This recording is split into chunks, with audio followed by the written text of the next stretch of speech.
نبی کریم صلی اللہ علیہ وآلہ وسلم نے فرمایا، جو شخص جمعہ کے دن غسل کرے اور خوب اچھی طرح سے پاکی حاصل کرے اور تیل استعمال کرے یا گھر میں جو خوشبو میسر ہو استعمال کرے، پھر نماز جمعہ کے لیے نکلے اور مسجد میں پہنچ کر دو آدمیوں کے درمیان نہ گھسے، پھر جتنی ہو سکے نفل نماز پڑھے اور جب امام خطبہ شروع کرے تو خاموش سنتا رہے، تو اس جمعہ سے لے کر دوسرے جمعہ تک سارے گناہ معاف کر دیے جاتے ہیں۔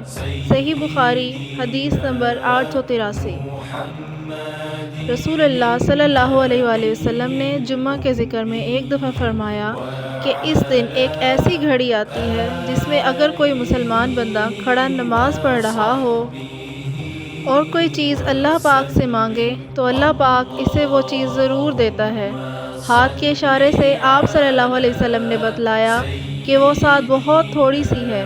صحیح بخاری، حدیث نمبر 935۔